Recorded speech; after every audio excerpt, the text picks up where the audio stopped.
this one, and then we go get on real bad. West Indian women, raise your hand.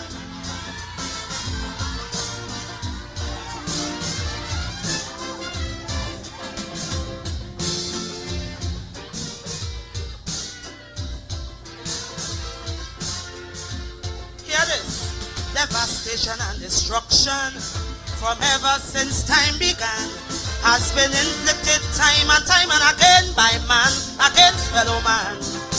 Yet man wouldn't learn from history. It makes him more violent, producing deadly weaponry with nothing but evil intent. So the war could never be over. Peace will never be seen, long as man in his quest for power keep destroying fellow human beings. Fellow human beings.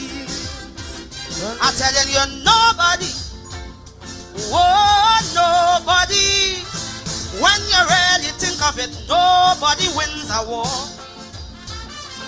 because the agony of defeat will linger. Nations still hating one another, and superpowers, they're looking for more power. As long as violence and aggression still dwell in the hearts of man, brother, the war will go on. It cannot be won. No, no, no, no, the war will go on. It cannot be won. Fallout from war is chaos, plenty agony, plenty pain. Economies left in shambles that may never rise up again. Collapse of the money system, disruption of foreign trade, people turning against their leaders for the blunders that they have made.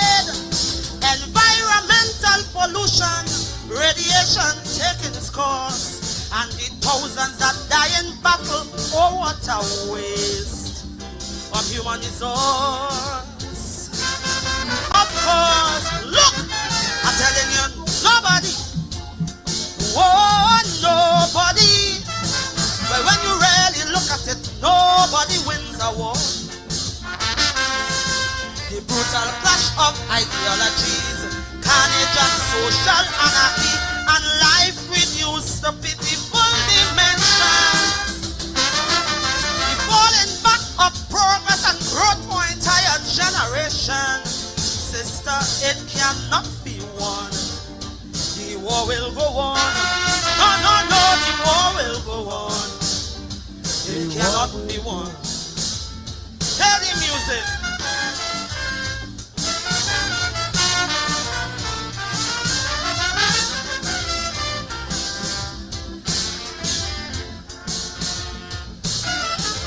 War is just like a racket.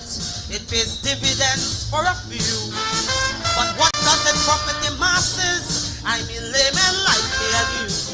While the leaders playing their chess games, using the masses as pawn with political propaganda, the massacre still goes on. The soldiers, they never started, but they keep their lives easily, while the leaders are in a safe place working out strategies. So you see, I know nobody, oh nobody.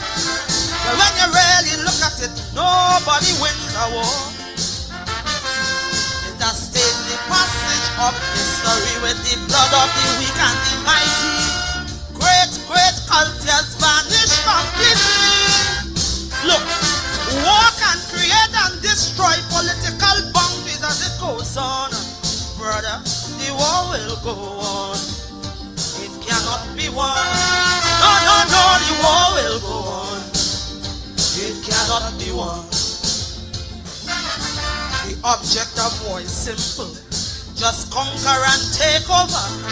It doesn't matter how many people get wiped out in the massacre. The enemy must be vanquished. The battle has to be won. But the conflict will never be over, cause the agony lingers on. There'll always be more dictators, more Hitlers, more Saddam Husseins. And with the lunatics in power, it will just start all over again. And again, I know nobody, oh nobody. But when you really look at it, nobody wins a war. We need a spiritual revolution to stop this brutish aggression. Always peace in the world will always be out of our hands. As long as the quest for wealth and power still live in the hearts of man, sister, the war will go on. It cannot be won. No, no, no, the war will go on. It cannot be won. The war will go on. Peace in the world. The war will go on. We need a spiritual revolution. The war will go on. Lord, put a hand, save the children. The war will go on. Man fighting against man. The war will go on. What we fighting for? The war will go on. What we fighting for? I'm coming back. The war will go on. What we fighting for? The war will go on.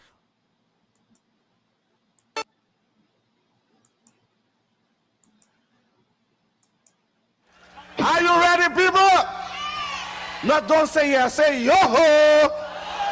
Right about now, ladies and gentlemen, we continue with royalty. And I'd like to bring on stage a man, no stranger. Many, many times, Road March King, Trinidad and Tobago, all over the world. A grand entertainer. Would you please welcome on this pre-Mother's Day show, let's hear it for Austin Lion, better known as Super.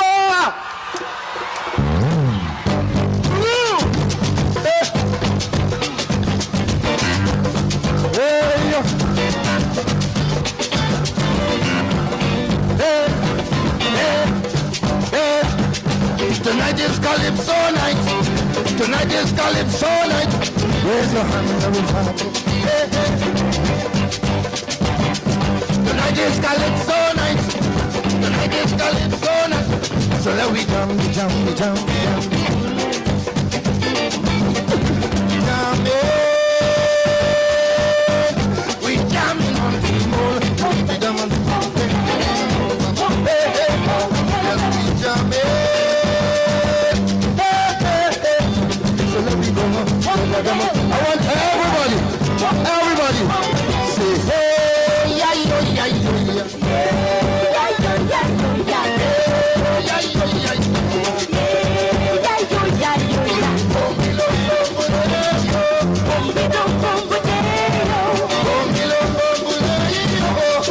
all the mothers.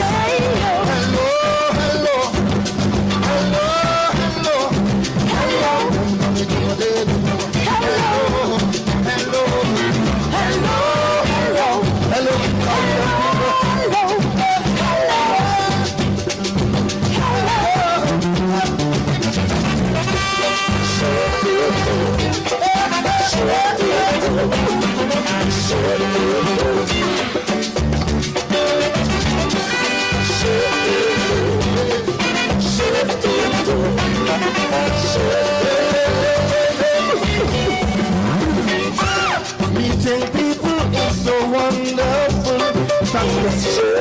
We can hardly wait to meet someone like you. Baby, just to give happy birthday. Right now, help him keep my love in existence. Hey, raise your hand. All today's Mother's Day, raise your hand. Raise your hand. Raise your hand.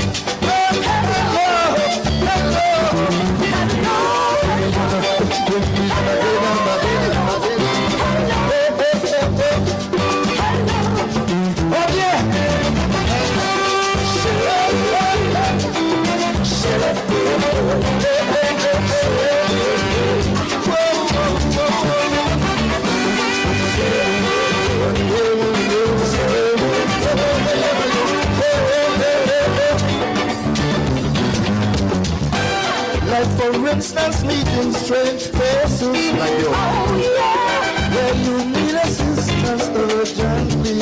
Oh yeah. There is no other proper way. Right now. All you've got to do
Yes, Super Blue.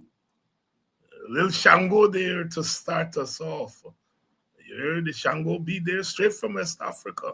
And after all these decades and centuries, we still, we still hold strong. Hello, hello, meeting people, strange places, Austin Lions, the king of road march giving us. Hello, the Shango Beetle. Boop, boop.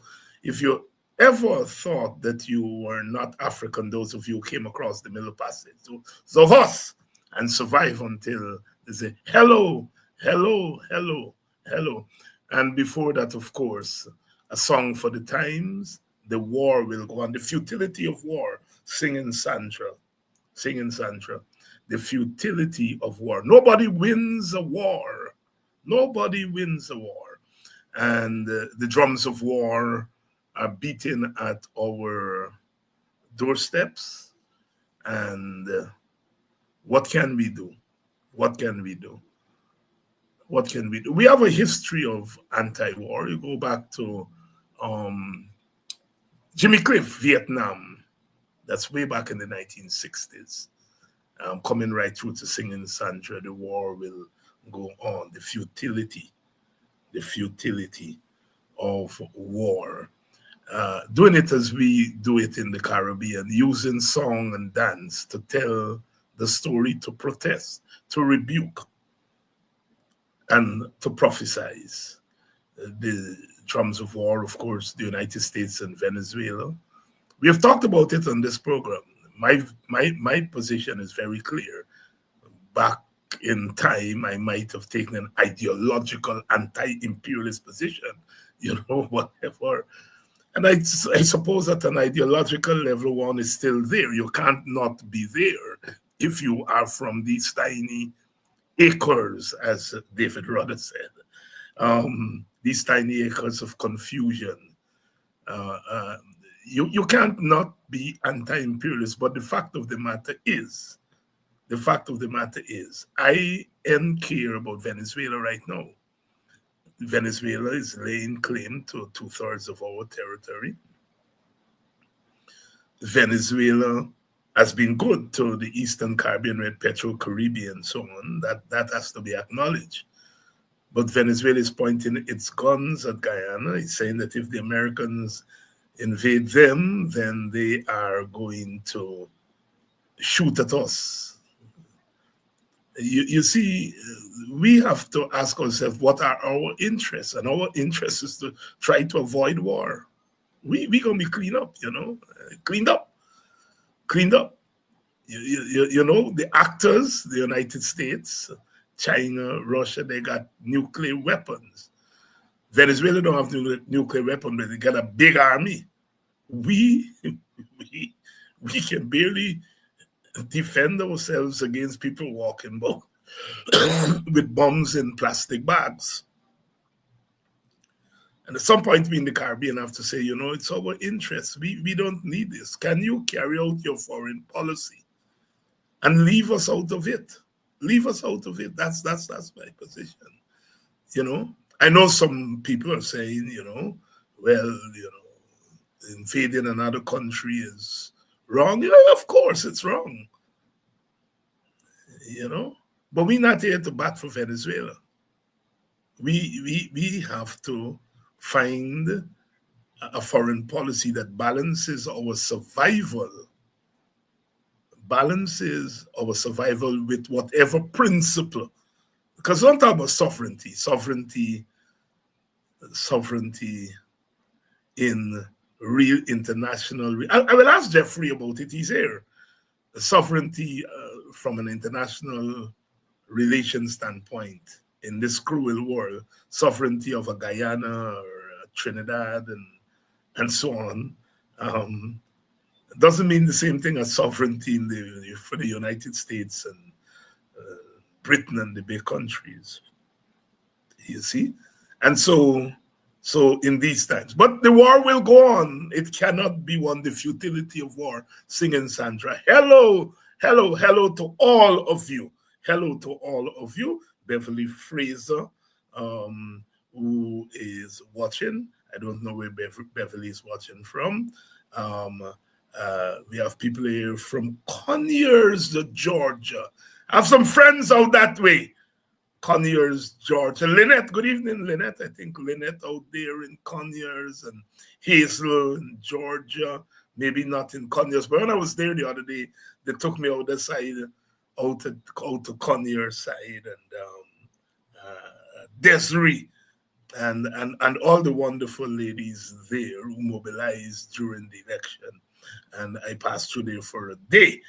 Good evening to all of you who join us from Georgia. Please share the link. Dr. Henry Jeffrey is here tonight. I see you all are massing in numbers, and that's what I like to see. I know we have been up and down in the sense that, we haven't had regular shows, but we are doing well. This is the third show for the week. I hope we can make it to 5 for the week and satisfy our quota. Good evening to all of you. Good night to those of you who are joining us from England and Europe. Good night to you all, and welcome to Politics 101. Lots to talk about. Terrorism in Guyana. All kinds of things you're hearing. Drug smuggling, and who gonna sing for who and sing on who and who not. And of course the saga in our Supreme Court. It's so shameful. I know last night I ended vexed, because the I-pass, man, is the I-pass. The I-pass, you I-pass the lady Janet Cummins, shove the lady out, get, yeah, and then you're manipulating the other lady. Because you pretended that you like she, but for 8 years or more, you keep she acting because you want to get rid of the other lady. And now you get rid of the other lady, you say, take the position, and you bring in your person. And then you said to Norton, come. Yeah. Rubber stamp this thing for me. Guyanese, you gotta stop taking plea. You gotta stop taking plea, because you are taking plea all the time. But we're going to be talking about those issues and more with Dr. Henry Jeffrey, who's here. Jeffrey don't hold back. So those of you who messaged me when you didn't see Dr. Jeffrey last night in his usual Tuesday night slot, what happened with Dr. Jeffrey? You are keeping count of the thing, right? And I like that. Welcome to all of you from Linden. Welcome to all of you from Trinidad and Tobago. Trinidad and Tobago taking what a stance Trinidad and Tobago is taking on this story, and rebuking CARICOM, saying CARICOM is not reliable. In the old days when Jamaica broke away from the Federation, 1958, 1962, and Sparrow Singh on the Federation. Jamaica broke up the Federation. And I always remind people that before Jamaica break the Federation up, Guyana said no Federation under the PPP of Jagan, because they said Federation would mean that their supporters would be a minority in a Caribbean government. They didn't take us in that direction. It caused the second split because the Sidney King and Rory Westmus and Martin Carter left as a result of the failure of the PPP to join the Federation. So Guyana stayed out of the story. Jamaica broke it up in 1962. And Trinidad, well, at the time, Eric Williams, the Trinidad and Tobago Prime Minister, when Jamaica left, he said 1 from 10 leaves nothing. Well, it seems now is 15 away in CARICOM? I wonder if we're going to say 1 from 15 leaves nothing, because Trinidad, under the Kamala Besessar government, I'm telling you, they, in a way, don't be surprised at the UNC, because remember at one time when there was an Indo-Guyanese government in Suriname, one in Guyana and Panday in Trinidad, there was talk about a regional integration body of those three countries, three East Indian led governments. Um, Rex Nettleford once said the East Indian has to become West Indian, just as the African became West Indian. The indigenous people became West Indian. Even the white people who come here and decide to stay here, they have to be West Indian. And when you see the moves by some of these governments in Guyana and Trinidad, you wonder whether they indeed, I think East Indians, for the most part, have become West Indian. The West Indianization may be a little bit slower than the other ethnic groups because, they came after enslavement and they came with vestiges of India that they can still hold on to. So the process may be different, slower, and so on. But you wonder whether their political leadership is invested in integration. Good evening to you and welcome to Politics 101. Dr. Jeffrey's ready. You are ready. You're here in your hundreds. Good evening to all of you. Welcome again to Politics 101. Dr. Jeffrey. Dr. Jeffrey, good evening. Good evening, David. How are you? You are in politics now full time by by all accounts. Yes. You were telling me they said two groups of people or two professions if you just live long. And be happy. Politicians and priests. Politicians and priests. My only ambition when I was a boy was to become a priest. I never wanted, and I never thought I would become a politician or a political activist, you call it. But no, so I dabbled with the priesthood and dabbling with politics. So now I want to live long and be longevity. Longevity is there. Dr. Jeffrey, you obviously have been paying attention to the drums of war in the southern Caribbean. Yeah. There seemed to be a collision of fight against narcotics, regime change in Venezuela. Here we are again, having to deal with the reality of geographically in the quote-unquote backyard of the greatest country on earth. And we are caught in this. This time we have oil. This time the Venezuela claim to our land is live. We are front and center of this thing. The Americans have asked the Grenadians to put up satellite equipment there to ostensibly fight drugs. We in Guyana, like most Caribbean countries, we tend to pay attention to our local politics and not as much to international politics. But the drums of war are being beaten there. And then we had this explosion on Sunday night. And there's talk about terrorism and linkage of the accused to Venezuela and all of that. Bring all of that together because I know part of your training and when you taught had to do with international politics. Talk to us. Well, David, they said the last time that democratic countries ever fought nearly fight each other again since about the 18th century was when America and Britain nearly go to war about Venezuela. You remember? The Venezuelans claim that the Essequibo is theirs, and the Americans say, well, here what's going to happen. This Monroe Doctrine existed since, 1820, something like that. Yeah. And so the Venezuelan says, the American says, well, the way to end this would be to set up some kind of a commission, some kind of arbitration, and the British refused. Remember, the British refused. And so the Americans were about set to go to war with Britain on the Venezuela border dispute.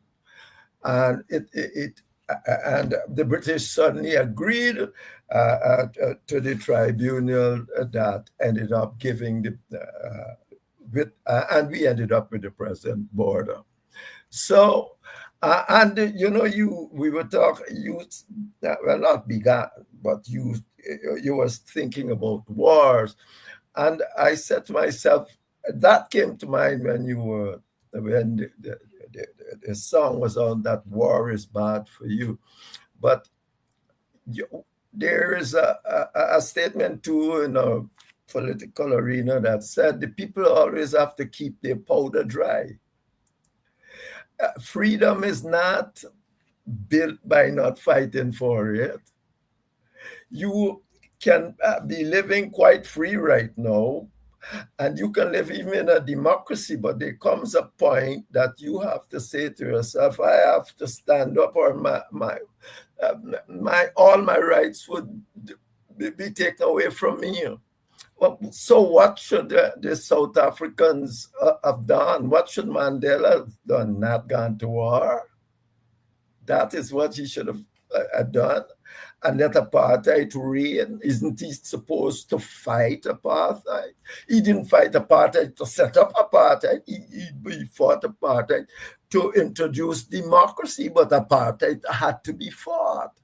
So, this thing that yes, war by definition, anytime you got to go shooting people and killing people is a bad thing. But at the same time, you have to put it in context. What should the Ukrainians do? Not fight back?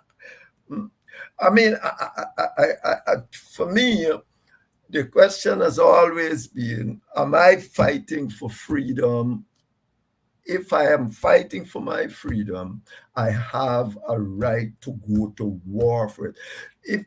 What should the British have just laid down and leave everything for Hitler to run roughshod over anybody? What the world would have looked like today? The autocracies are taking over right now. As a matter of fact, are we all to sit down and let them take over? Right here, you have an autocracy. It's not Jeffrey says so. It's the index in the best place in the world. This is not a democracy. It's an autocracy. So what are people supposed to do? Not rebel? Essentially, they should. How you decide to rebel is another story altogether. And that depends upon the space you're given to make your demands and so on. So I believe, for a start, that you will not wars, but what protects your right to run your own life and develop and contribute to the development of a country along the line that you believe to be good is only at the end of the day your capacity to stop those who actually want to do otherwise. So effectively, in a sense that I'm saying, yes, war, any killing of people is bad, but war is not a willy-nilly killing of people. It is, I'm saying it to you, you are destroying my freedom, and you are saying, well, to hell with you. Well, what else should I do? Now, I put it like that in the context of what's taking place around us today. You said that we have terrorism. Well, there's somebody, we don't know who sent that man, to be truthful. Whether or not he was sent by this group in Venezuela, we have no idea what he was doing, because we have not been told by the authorities who have captured him and said he pleaded guilty. They are not saying what he, maybe it can be a secret, what he has pleaded guilty to, or anything like that. We know nothing. I can make a case that it could be sent by any of the groups. This Solidario or whatsoever he's a member of, they are tied in with the government at some points, at other points not. There are other rivals fighting there. So you don't have know anything about what's taking place. All you know, there's a man came here with and placed the bomb and killed some people and he killed that little girl. What you'll he might consider as collateral damage because he didn't intend to do that. But at the same time, what that is the reality that we know. I can't make a statement of why he's here. I can make a lot of speculations about who can send him and who can't send him, and that might not sound too nice, but at the end of the day, we have it. The government should give us more information about what is taking place. Indeed, I can make a case maybe that the government has sent him. You understand me? So, but you don't want to go there. Because I'm saying, you were talking about Kamala, I can almost say, hey, he comes here to rile us up so we can take the American side. And and I don't think so. I don't know. I am saying this kind of speculation you have to do. If I was in government, if you sit down in a cabinet with Burnham, Jagan, and them, you got to come up with all of those thoughts. But we don't know. And I don't know what is going on here. All I know, he has committed a crime and he will have to pay for that crime in one way or another. And that is where I am with that. A question of who is here. We need much more information before we can go down any road to make any statement about what is taking place. Dr. Henry Jeffrey here, giving us a nuanced position on war, philosophical, we may say, and of course that is what we have to try to do as teachers, is to try to be as problematize some of these things and not necessarily simplify them, but to problematize them. And I do, from a philosophical standpoint, understand what Dr. Jeffries is saying. In fact, he's broadening the definition of war from war between countries to war within the context of freedoms and rights and so forth. And so, given, if we may call a broad definition of war, whereas Singing Sancho was talking about the narrow definition of war between so-called nation states. Dr. Jeffrey, I want to take you back to what's happening in the Caribbean, the Southern Caribbean, the United States. Why now? Why now? Why the United States is interested in action in the Southern Caribbean / the Northern Latin American, South American continent? Why now? What is it about now that brings this kind of action? Well, David, in this sense, I'm pretty simplistic. The president of America, Mr. Trump, was there telling much how many wars he has solved and he has done and he has stopped this war, and which most people will say, well, that might seem like wishful thinking because even the war in Palestine has not been solved. Now, this, first of all, politically, the problem in Venezuela is a big problem for Floridians. You understand? They want Maduro gone. And the Republicans are Floridians for the most part. Well, the people in Florida support more or less the Republicans. And the result is that Trump has, as a Republican, if he can get rid of Maduro, would have done something that the Biden administration was unable to do, in a more diplomatic way. Now that would be a little big boost for him as going into uh, the midterm elections. So that's an important aspect to me, that he has taken on this to this extent, because Biden was trying, but you wouldn't have gotten them going and sending all these bombers all over. But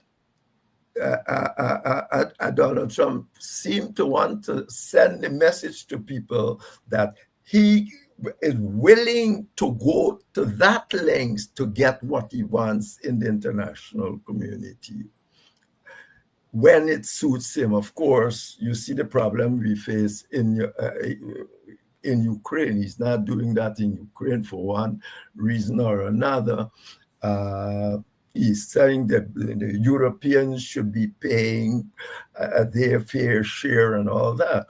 But if when you look at international politics, America is about, the GDP of America is about 30% of world GDP. When you add all the other European GDP, America as the leader, when they walk into a meeting, they used to walk into a meeting with almost 60, maybe more, 60% of world GDP.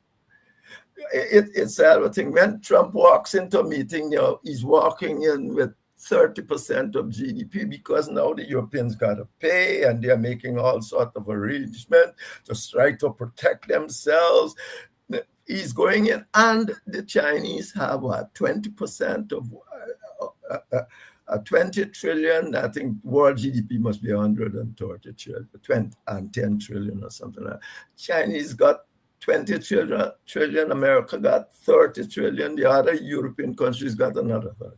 So he was walking in as a man of great power and so on. That's why today you have Venezuela, Chinese shipping Russian warships and all sorts of coming in there, because it is not the same as when the leader of the Western world walked in with 60% of GDP.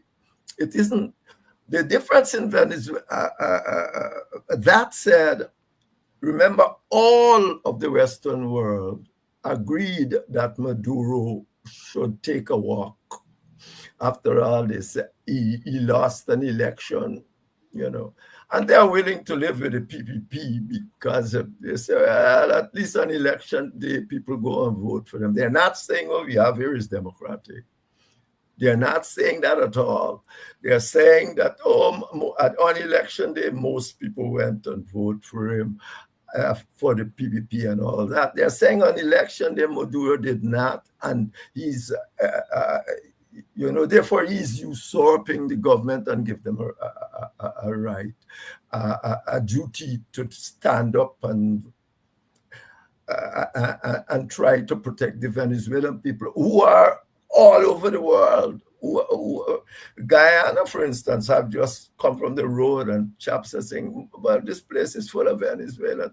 And we are talking, we're making a lot of noise about American do this and American do that and American do it. But we are in no position for decades to do it to ourselves. No position whatsoever. This thing about sovereignty has always been a little bit of a joke. If you go to international meetings, you're a small country, even you are not going to get the best time to perform or to deliver no speech. The Americans and the bigger chaps gets it. It doesn't matter what you do. Sovereignty can only be structurally legally supported if you got the international government. You ain't got no international government. You got a whole lot of laws, but the Americans themselves, only the thing with the Seychelles the other day, we have gone to the Court of Justice, the International Court of Justice, about Venezuela, but the American and the British themselves the other day, when the Court of Justice says something about Chagos Island, some one of them said, no, they're not accepting it. The question of So sovereignty. this whole talk about being sovereign and so on, I mean, it's nice. The idea, it's good, but you got to have military power to back it up. For decades, they're saying, oh, there are all these drug lords all over, particularly in Bolivia state or just over there. And nobody can do anything about it. And therefore, you have to sit down and ask yourself, well, what's it all about? This sovereignty seems not to be able to stop them. So, Dr. Jeffrey, the question of sovereignty, you're quite correct. I remember 20 years ago or so, going to Caribbean conferences, and some of the older scholars argued very strongly against this notion that we are sovereign. And those of us who were younger felt we opposed that view because we grew up post-independence, and we grew up on the Burnhams and Eric Williams and Manleys and so on the international scene, fighting for new world order, new world information order, new world economic order. And so the notion of sovereignty appealed to us in a certain kind of way. But I have to say that as I have matured, I've come around to understanding the argument of limited sovereignty or tenure sovereignty. The issue is for us in the Caribbean here. I'm asking you this: is there anything we can do? If America wants to come into the territory and use us as a jumping off point to take out Maduro and others, we say we are calling for a zone of peace, but does that mean anything? Yeah, well, it means, at least it sends the notion of what it is, how we like to. It's like sovereignty itself. It says, I mean, we are sovereign. We would like to live as sovereign nations, make our own decision. But as you just heard about war, these things happen. You don't have the power to deal with it themselves. They can leave. They can be left there to fester. All these drug dealing things can be left there to fester. They have been, they were being left there to fester. They have been coming in Guyana, being in Trinidad. They have been thing to fester. So in a sense, the American has a point that, look, and they're coming to my country. That's all they're saying. These people are ending up in my country. I have a major problem. When I see people blowing up people and all of that, I said this without any judicial or anything. I think it's totally wrong. But on the other hand, I said to myself, are these people warned as they're going? Are you just coming in a plane and blow them up? I have not heard anybody saying that these people are told to turn back. Stop. Turn back.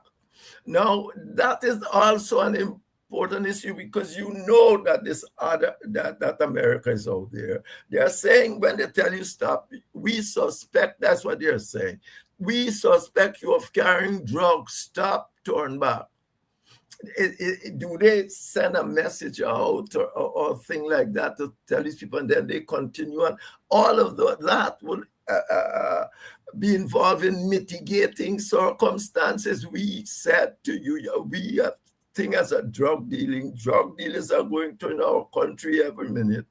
And we are saying to you, we suspect you of drug dealing. If you do not stop, you'll take certain hard things. And they just go on. I have not heard or read anything saying that they are warned of this in any way. And I think that's an important element when we are talking about going killing people and you're shooting up boats. But as everything I've said here, if you notice, it's always a bit never conclusive. Because effectively, you know that the drug dealers got to be stopped. You have not been able to stop them in decades. Somebody else, somebody else is coming to try and stop them. Are they coming to stop them because they are drug dealers, or are they wanting to stop them because of the Venezuela regime? Well, they are claiming that Maduro itself is a drug dealer and all of that. So this is a complicated issue, but and so they have to be dealt with in that kind of context. Dr. Jeffrey, let's move from narco trafficking and go to drugs, gold smuggling, because we in Guyana, we are embroiled in that. Yeah. We're one of our leading politicians, the incoming opposition leader, has been indicted by the United States on gold smuggling. He hinted that the government itself may have facilitated or in some way involved. The leader of the government, well, certainly one of them, Mr. Jack Dew, said, well, there may be some civil society people involved. The former head of the gold board is involved, and he ordered the police and the GRA and others to launch an investigation into gold smuggling. Are we being taken for a ride by all of these politicians? Of course. Yes. These people were Mohammed's friends. People must have complained to them 100 times about Mohammed, even if they themselves were not involved. I don't know who was involved. I'm saying an investigation should have been launched against him a long time ago. Long time. They are his friends. They are hearing this. So you didn't have to wait for no Americans to come and do anything and all of this. You should have launched the investigation along. Don't tell me you weren't hearing all these things. They were there. The Americans said they spent 2 years doing all sorts of investigation. They should have had sufficient information, at least to say, let us look at this matter, but nothing came up until the Americans came and threw everything. So I mean, in that sense, yes, it couldn't possibly have not been at least suspected. And that's all you need, a suspect. You're not charging anybody, but you're putting the police or whosoever. But the police themselves seem to have been involved in There you go. That was going to be my follow-up question. In all sort of confusion. So that is the so-called democracy in which we live.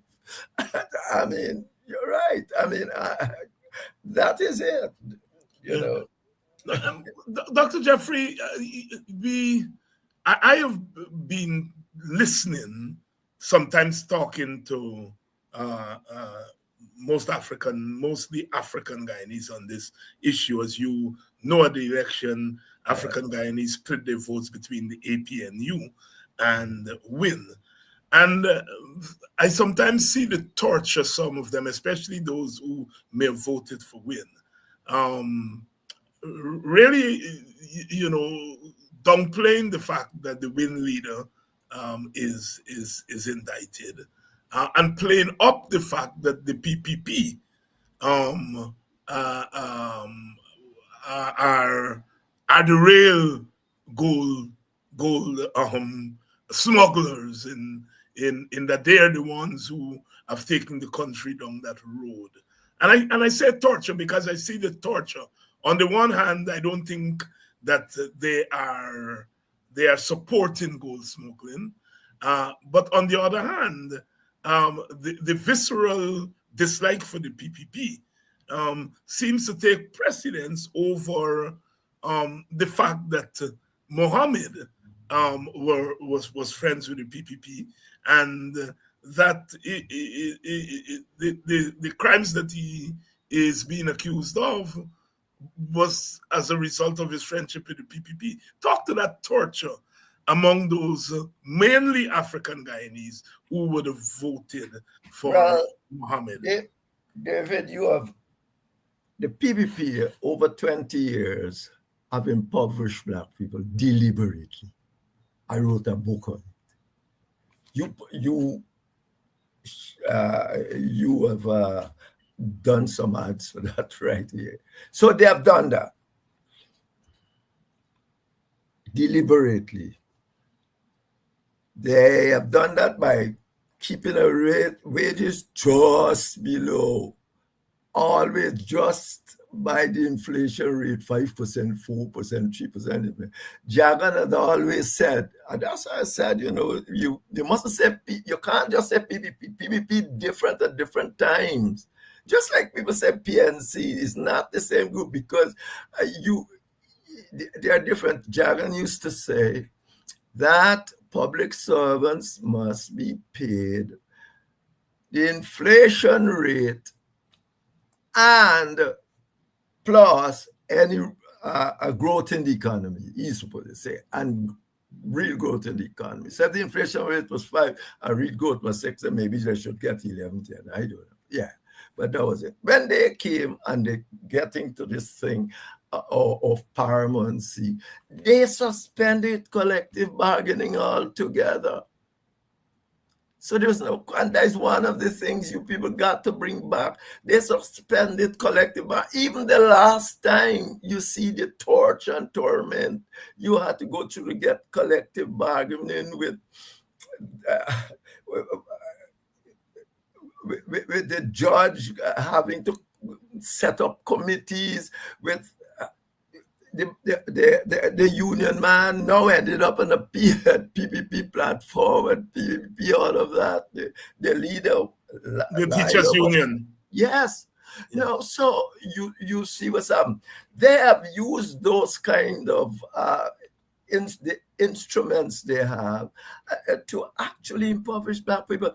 You look, the Indians were agriculturists. The black people had a whole lot of technical colleges in their community. Burnham start with community high school, then he set up PICs, practical instruction center. See where they are now. They are saying they are building them back. Why destroy them in the first place? Black people used to be the people that do the technician work and all sides for agriculture. But PPP did it. As I said, I think on this program before, look, athletics. The PPP carried the athletic track where at Lenora. They all weather track. Why would you do that? Why? Is Lenora now over there? Yeah, so, Lenora, yes. Yeah. Who in Lenora? That track should be in there. It shouldn't even be at Linden, although that might be more ideal place. It got to be around Georgetown where Africans around this world have done well. You take the only all-weather track you have and put it in Lenora. Yeah, I mean, and that's only the tip of the iceberg. That's why I always said, and I expect from you and people in Parliament, that you must have an ethnic disparity analysis of what has taken place. People will get blamed if you do a thing like that, but in order to rectify the situation, you have to get, it's an important thing, an ethnic disparity analysis. Britain doing it. Australia, I think, done it. So, I mean, you can do that because these people were badly. So now we are talking about Mohammed. Now that's where we come to Mohammed. Because the PPP, you maybe get it from the PPP too. The PPP, assuming that they are not being coerced, which nothing has stopped me from believing that so far. But the PPP, he must be saying, the PPP had them as a quoting and say, well, if we sufficiently impoverish African people, they're going to vote for us. They didn't vote, given what happened to Mohammed, they didn't vote for the PPP, but they voted for him because he was willing to pay. There was a whole lot of buying votes and selling votes. And the people would prefer not vote for the PPP, period, because they know what has been going on. And so they went and they essentially vote for the PPP got 1,000 more votes in Linden than they got the last time. And you got to do this analysis from the what is really what should be the voters list.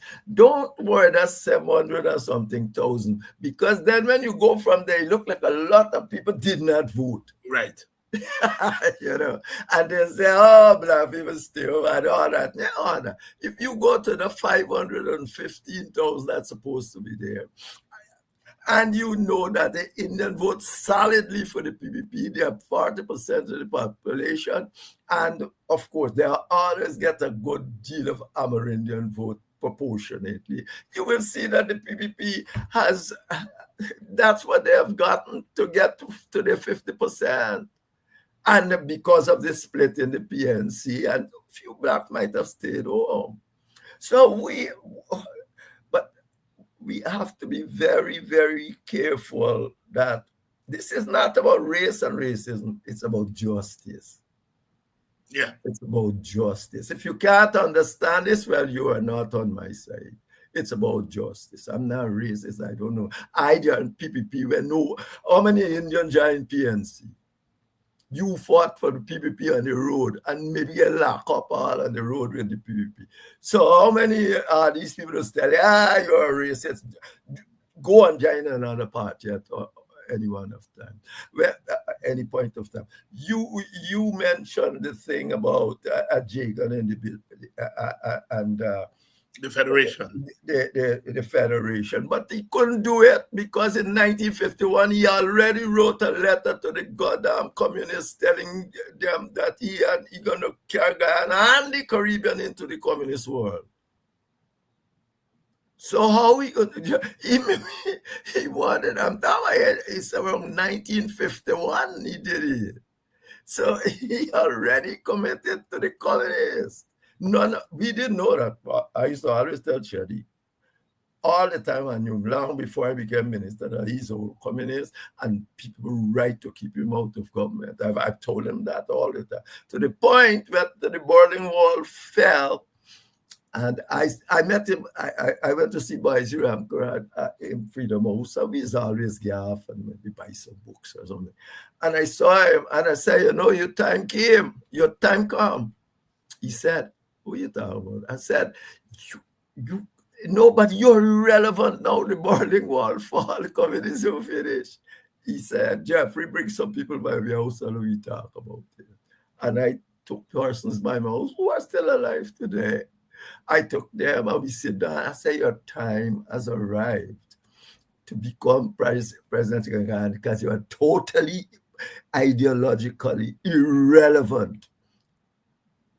So Guyana is it's a small country, but it's very complicated. It's complicated. Yeah, it's complicated. It's when people run out and say, Borno was a dictator, Borno. If he wasn't a dictator, you might have ended up in some gulag. As they said about, as they say, if they weren't Lenin, there would be another Lenin. Well, that is the thing Barnum was placed upon because Barnum, they want Chinese people. Barnum, they were at Park Hotel. Barnum did not wish to join.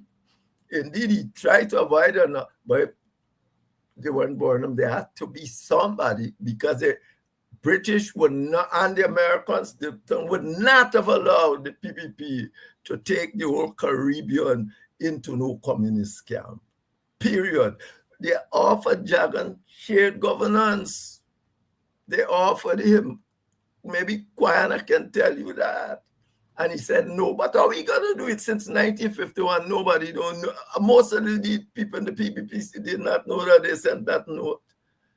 I didn't know, but I can see from his behavior that he was a whole communist. So I said, that didn't stop me because I got tendency towards Marxism and so on too.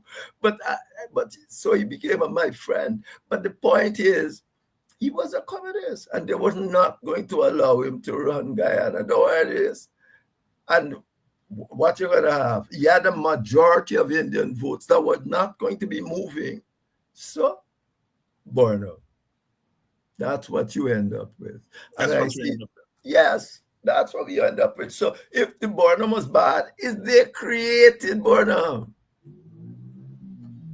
Dr. Henry Jeffrey here tonight. Good evening to all of you who are joining us. Good evening to my friend Lach Min Aziz from West Bobis Boshalat, West Bobis, and all the people there in that part of our country.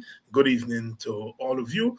Dr. Jeffrey and I are wrapping here, and of course, we are going between history and the present and throwing a little bit of philosophy and so on. Jeffrey, one had hoped that the elections have come and gone.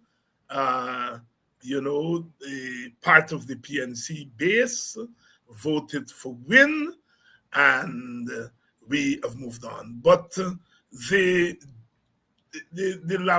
lambasting of Norton seems not to stop. I floated the thesis before election that I think there is a concerted effort by forces close to the PNC, inside the PNC, and of course outside of the PNC, and maybe internationally, to really get rid of the PNC as we know it. I don't think anything else explains the fact that the PNC was beaten at the election. It's now the number 3 force in parliament, but yet this attack on Norton continues. Norton must go. Norton must this. Norton must that. Weighing on my thesis that there seems to be a concerted plan to get rid of the PNC as we know it. The PNC, it came out, the history of the PNC is one about democratic centralism. It's just like the PPP. Mm-hmm.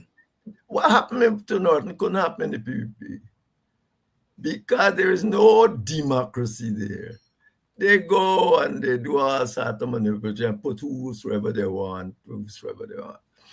Now, so effectively, what particularly the old guards, I'm telling you, in my view, I don't think that is they want to get rid of the PNC, but they wanted to get rid of Norton. And they wanted to get rid of Norton for many reasons. But one important one, apparently, remember Norton was the manager for Carl Greenwich. Yeah. When Carl Greenwich ran. And when apparently all sorts of jiggery-poogery happened, and they suddenly not Greenwich didn't want to win anymore, but Granger. Now Norton was a manager for Granger at a point of time, and quite a raucous establishment. There is not forgiven for that particular thing. But when that is the problem with democracy, if you start with primaries, remember they started with open primaries? Yeah. I mean, if you start with primaries and all that, it sure means your democracy, you are trying to be a democratic party. You got to live with what the democracy throws up. You got to come with him, work with him, and so on. But there are, God was whispering behind. He's back against Norton at about 2 weeks.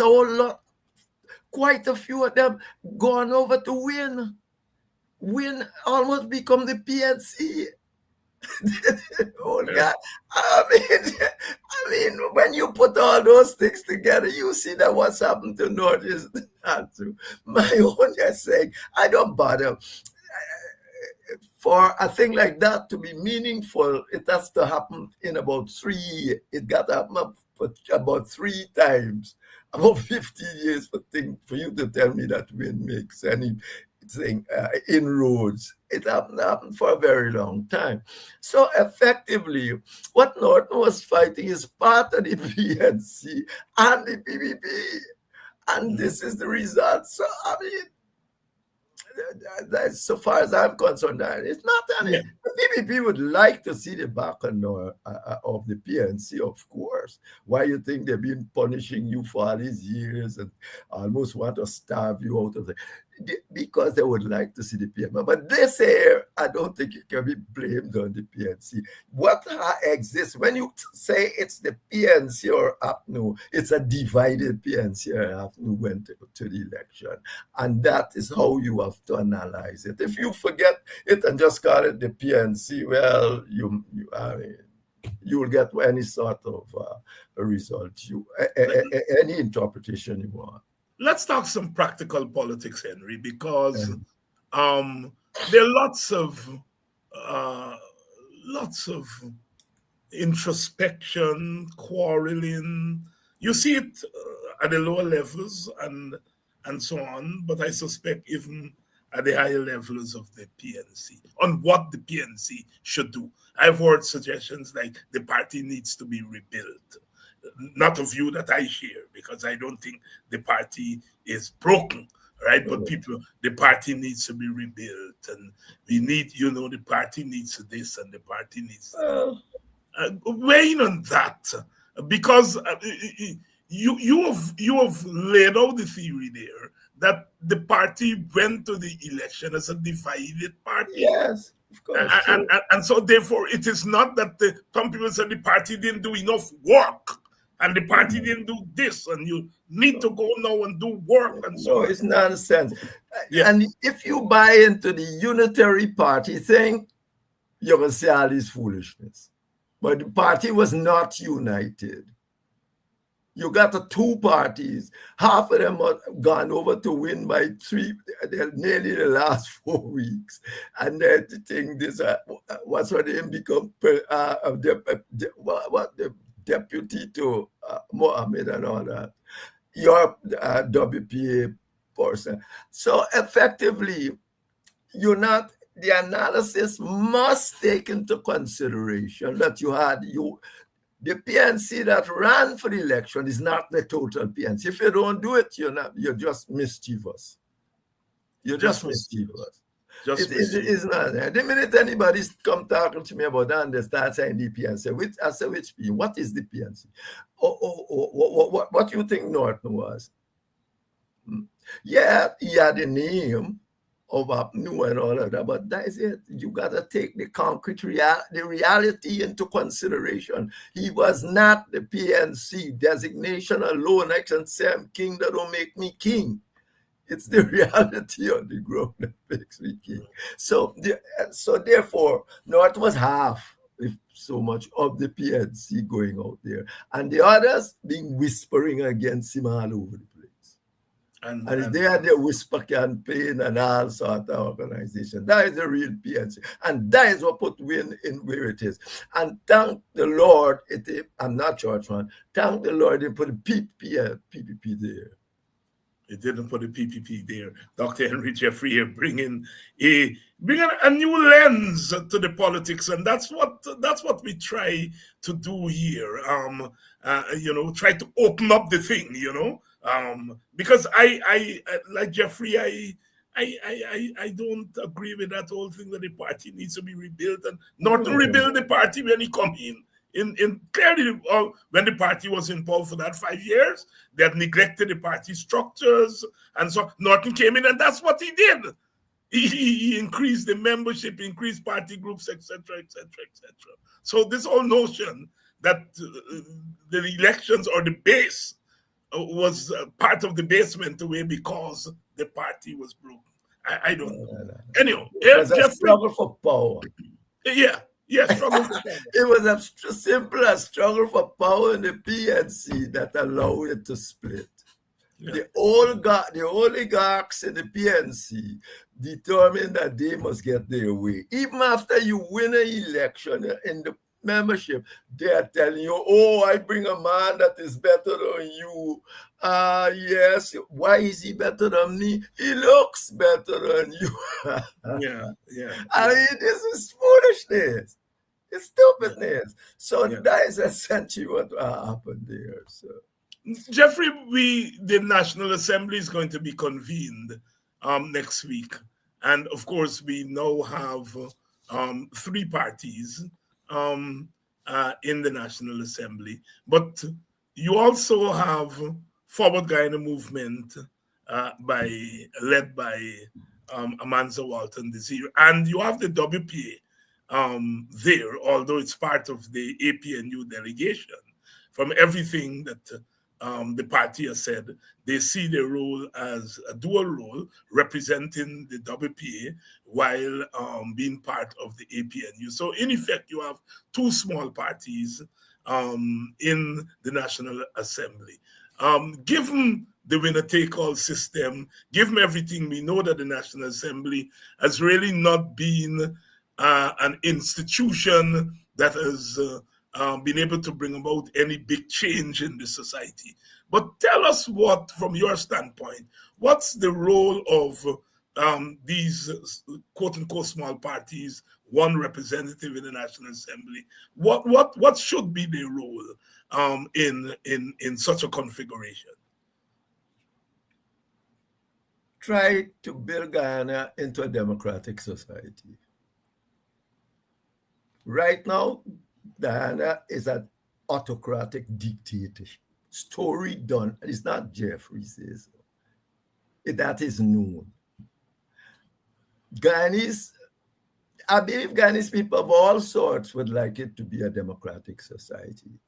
But whether or not the PPP and the supporter, which mostly, as I said, 40% Indian, and so on, what you have got to do is to try to build Guyana into a democratic country and fit in with the Caribbean country. Guyana is the only one on the VDM index that is autocratic. There is an autocracy, a dictatorship. Even Suriname, well, not even Suriname do a lot in terms of democratic and change to change that perception. Your job should be to attempt to say, what they are trying to sell you this as democracy.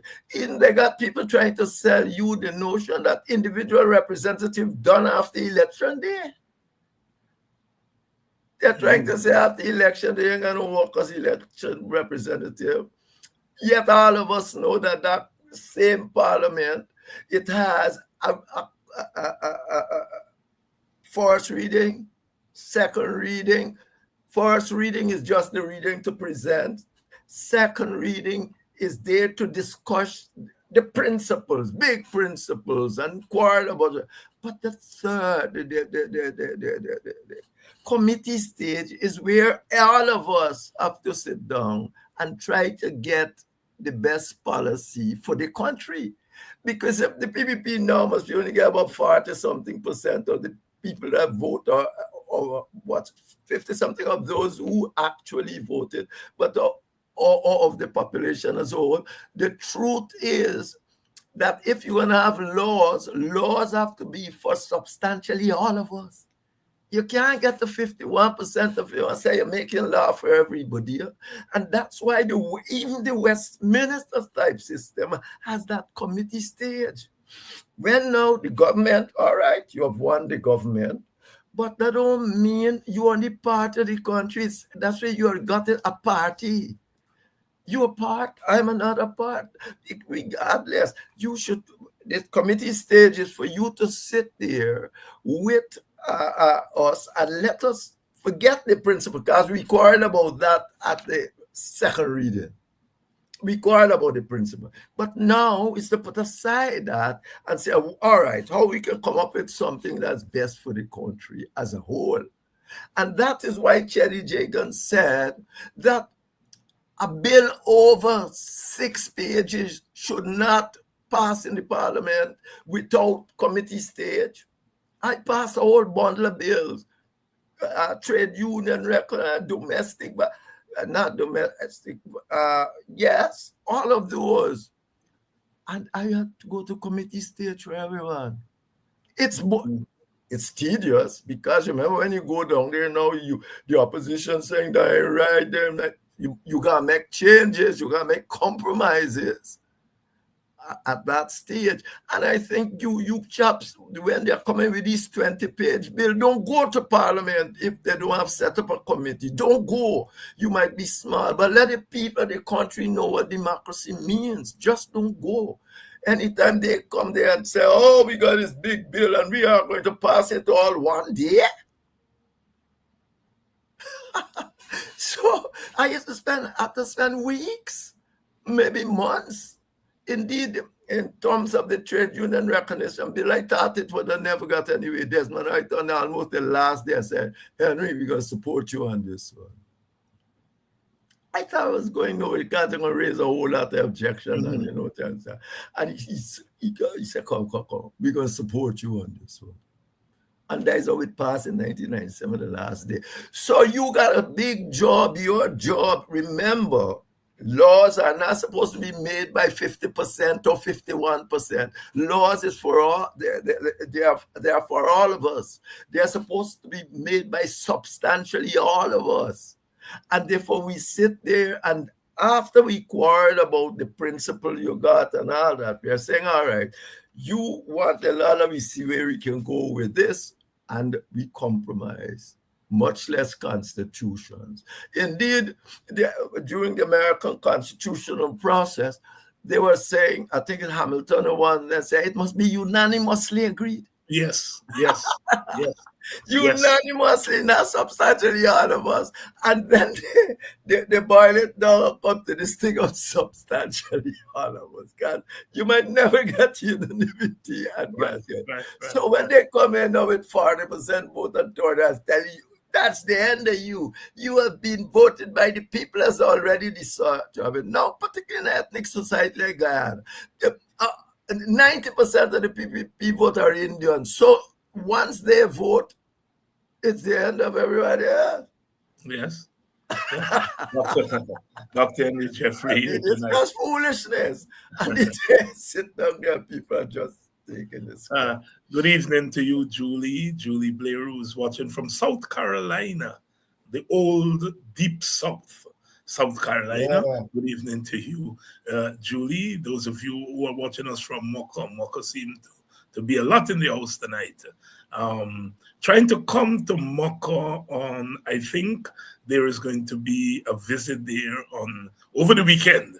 I'm hoping to come to Mocha and to as part of a delegation there to meet the people of Mocha on the weekend. I think it's going to be Saturday. Don't quote me on it. But I know it's one day on the weekend. So we'll be in Mocha on the weekend. Jeffrey, we can't go without touching on this thing where, certainly from my standpoint, the Justice Cummins, the former acting Chancellor of the Judiciary, was pushed out. And we now have a new acting leader of the acting Chief Justice and a new acting Chancellor. And after refusing all these years to regularize their position, the PPP is now asking Aubrey Norton to put a signature to regularize these two nominees, these two acting officers, Roxanne George as Chancellor and Navindra Singh as Chief Justice. Should Norton give his assent? No. First of all, you got politics got levels of morality. Norton stopped being the leader of the opposition, regardless of what the or finally and the Americans want. Yeah, from the day it's finished, maybe not legally as we know. If there was something dangerous, for instance, if we had to sign something so that Guyana, stop some bombing in Guyana, I will say yeah, or something dangerous. But it's not dangerous because they've been messing around with this for the longest while. Effectively, as you say, and therefore he should actually say no.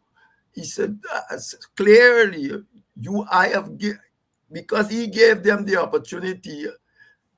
Well, let me put the story like this. For years, you see, that's what they're saying is what Cummings did in 2020 that caused a problem. But they have been doing this for years, long before 2020. The PPP don't want two Africans in that position. Story done. They didn't want it. That is the end game right there. It ain't got nothing to do with what she did in 2020. They had long before that. It's nearly 20 years that this is going on. So effectively, what has happened there, the PPP has orchestrated, but then what did you do when you're in government? You see, the always got to come back to you were in government and you had the opportunity too. But remember, you had to get the agreement of the PPP. Of the PPP. And you didn't want to put it to the PPP, largely because the PPP would have said no and present their candidates. And if you didn't take their Indian candidates, people would say you're racist. Yeah.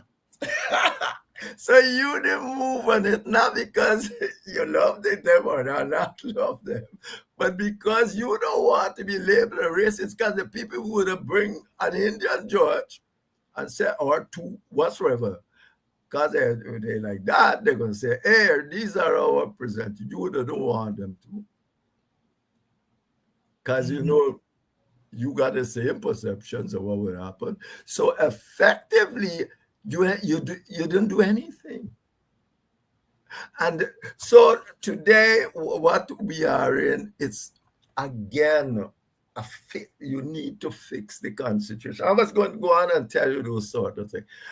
But you need you need constitutional reform badly. You should take away the census from the government. The census shouldn't be no thing, no Ministry of Finance no more. How you go to election without a census? Oh, knowing how many people from where the country. You got elected, the census and these things shouldn't, given the nature of Ghana, this is not a homogeneous society. Given the nature of Ghana, the census shouldn't come under the government because they're doing all sort of things not to put it out there. Things like the information, well, apparently information commissioner write a thing that he can't get knocked off. And no information is given to anybody. All these things come in to make you an autocratic government, an autocracy. But the people don't care if it's an autocracy, just want to hold on to power. That's it.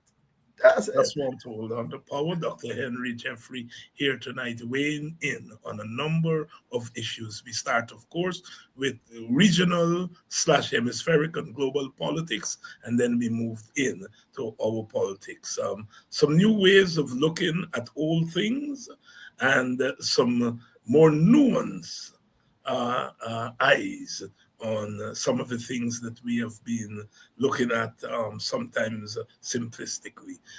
Dr. Jeffrey, thank you very much for coming. Thank you very much, David. See you in 2 weeks. See you in 2 weeks. Bye-bye. Dr. Henry Jeffrey here tonight. Always fun chatting with Dr. Jeffrey. One of my friends, was saying, when you're interviewing certain people, you need people. Oh, my friend Torquay was saying that. You need people who know the story because you're interviewing people who know the story.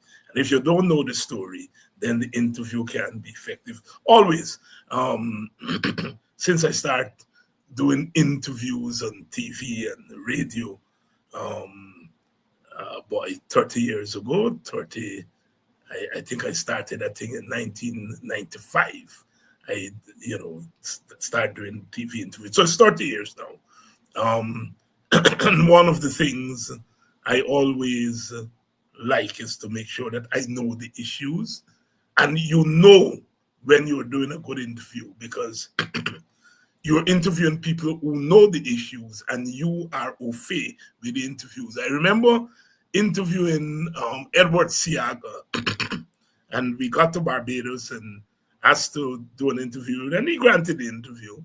And after the first 10 minutes of the interview, he stopped the interview, the cameraman and so on, to stop.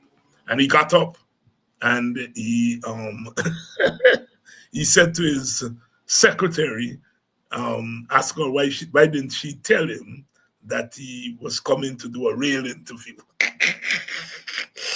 And he got up, went into his offices, and came out with a stack of documents and papers and give me.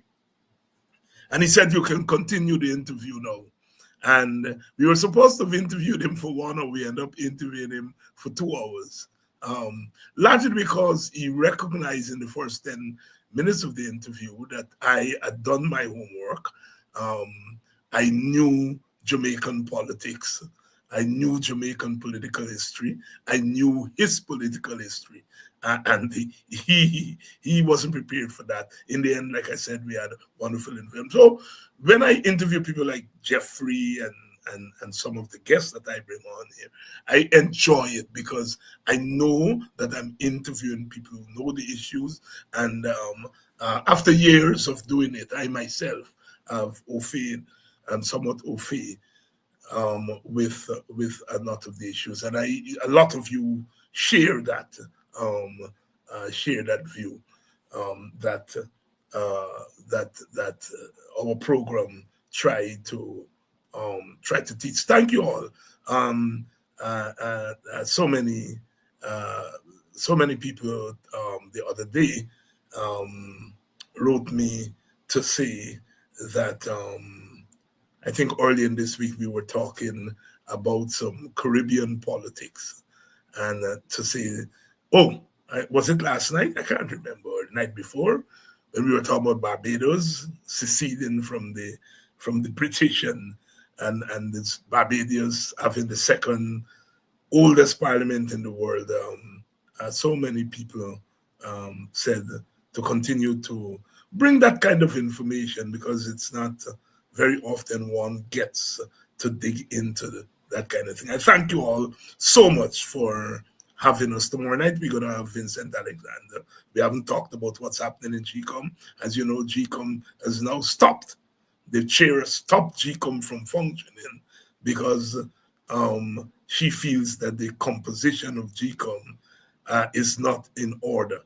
And there's been a lot of exchanges between herself and the 3 commissioners nominated by the previous opposition leader.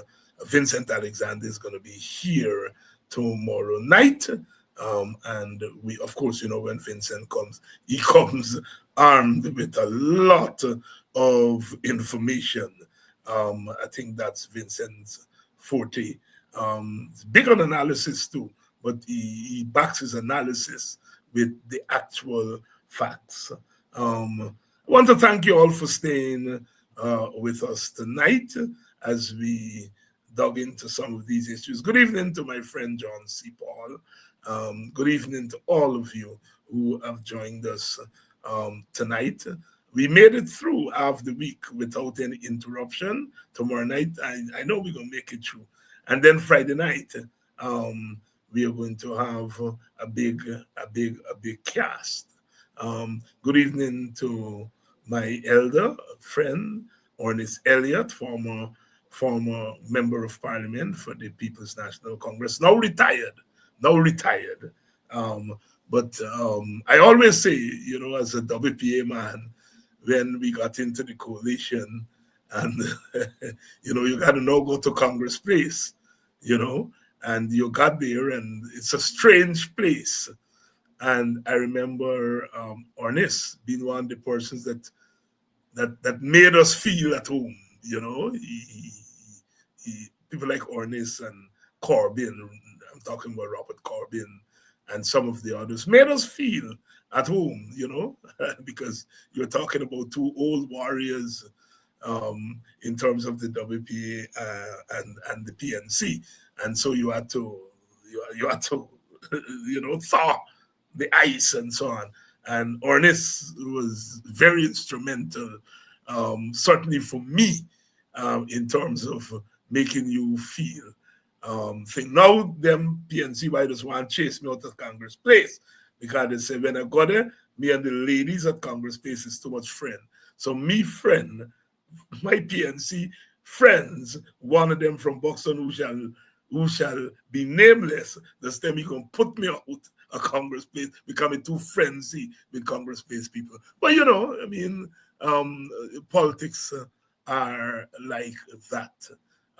So tomorrow night, Vincent Alexander is going to be here. Those of you who still want to enroll for the Introduction to Pan-Africanism course, which begins on Saturday we're going to be on from 4 to 6. It's an online course, introduction. We still have some vacant seats. Please call the number on the screen and enroll. They're charging an enrollment fee, but if you don't have the fee, by God, please indicate that to the person that you will be speaking with and tell them you don't got the fee, but you want to do the course. And I have left some instructions with them that the registration fee should not be a deterrence for somebody participating in the course. The information is at the bottom of the screen. So I'll see you all tomorrow night. And as I said, I'll be coming to Moko on Saturday. On Saturday, the APNU/PNC is having a kind of listening tour of Moko. A pleasant good evening to Sister Nima Flubes, who was probably the hardest working political activist in Guyana, period. Not just PNC or APNU, but in Guyana. Hardest working, very conscientious, and so on. Thank you very much. I'd like to say thanks to the staff at Parliament Buildings, who I've been for the last couple of days interacting with, mostly on the phone, well, not mostly, on the phone. Very pleasant staff there, and I'm all the way up in Buxton, and you all know the story on the road and traffic and so on thing. They were able to drop my documents and other formal stuff that I need here at Buxton, and I want to say thanks to the drivers and the clerks, the clerk who came with the driver and so forth, coming up to Buxton and making sure that I get my stuff. Also want to say a big shout out to the PR team of APNU, also recognizing that I don't want to go to tongue these days, man, in the traffic too much, but they came up today to shoot a video with me, and I want to say thanks because they got to deal with the traffic. But they were gracious enough to say, Dr. Hines, if you don't want to come down to town, we are going to come there. Drayton and Josiah and Tara, I want to thank you all for coming up to Buxton today and braving the traffic and saving the old man from from having to hit the road. Not only the traffic is bad and so on, but the while driving, I just can't take it these days. I just can't take it at all. So I want to thank the staff of the Parliament Buildings and thank the PR staff of APNU for coming up to Buxton. And it's good to come up to the country. It's good to do those things. Get out of tongue. Everything is tongue. It's good that people come out into the countryside. You get a chance to see country people in their natural habitat and so forth. And they don't play, because as soon as the people left, the pastor, see the official people come. I hope it's Parliament. Mr. Hines, I see they come. I hope it's Parliament. Oh boy, they don't play. You don't see them, but they're watching. They're watching. Thank you all, my fellow Buxtonians, especially those here at the line top who have assigned themselves my security detail. They don't miss anything. They don't miss anything. Thank you all so much. I am going to see you all tomorrow night. Same time, same place.